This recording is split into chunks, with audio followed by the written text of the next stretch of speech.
Hi అండి. ఈరోజు మనం చూసినటువంటిది మట్ రోడ్ ఫేసింగ్ బిట్ అనమాట. ఇప్పుడు జూమ్ చేశాను కదా, అది ఫ్రంట్ సైడ్ ఉన్నది నేషనల్ హైవే అండి. తిరువూరు నుంచి విజయవాడకు నేషనల్ హైవే. ఇప్పుడు ఇది లారీ వెళ్తుంది కదా, అదే నేషనల్ హైవే అండి. తిరువూరు నుంచి విజయవాడకి నేషనల్ హైవే అనమాట. ఈ బిట్కి ఇది నేషనల్ హైవే ఫేసింగ్ కళ్యాణ మండపం కూడా ఉందండి ఇక్కడ దగ్గరలో. ఇక్కడ ఊరు కూడా దగ్గరగానే ఉంటుంది. ఈ మెయిన్ రోడ్కి రెండో బిట్ అనమాట. ఇది స్టార్టింగ్ ఎంట్రన్స్ గేట్ అండి. నేషనల్ హైవేకి ఫ్రంట్ సైడ్ ఒక 4 నుంచి 4.5 ఎకరాల అడ్డం ఉంటుందండి. దాని తర్వాత ఇది రెండో బిట్టు.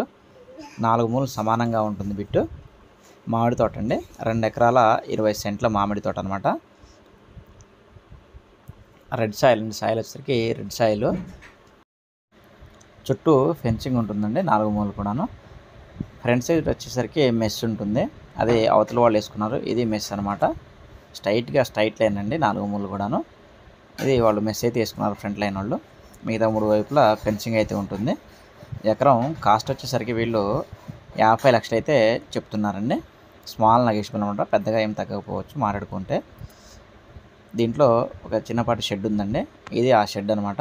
ఈ షెడ్ నుంచి వెనక భాగం కాస్త లోతుగా ఉంటుంది, అంటే 1 అడుగు మందం లోతు అయితే ఉంటుంది. ఫ్రంట్ సైడ్ కొద్దిగా 1 అడుగు ఎత్తుగా ఉంటుంది. 4 మూలు సమానంగా ఉన్నటువంటి బిట్ అండి. 2 ఎకరాల 20 సెంట్లు ప్యూర్ రెడ్ సాయిల్ అనమాట.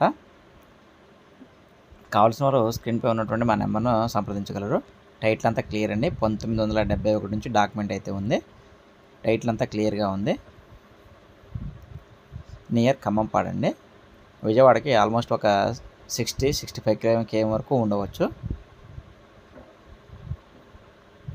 ఇదే ఫ్రంట్ సైడ్ నేషనల్ హైవేకి అయితే ఎకరం ₹1 కోటి అయితే నడుస్తుందండి.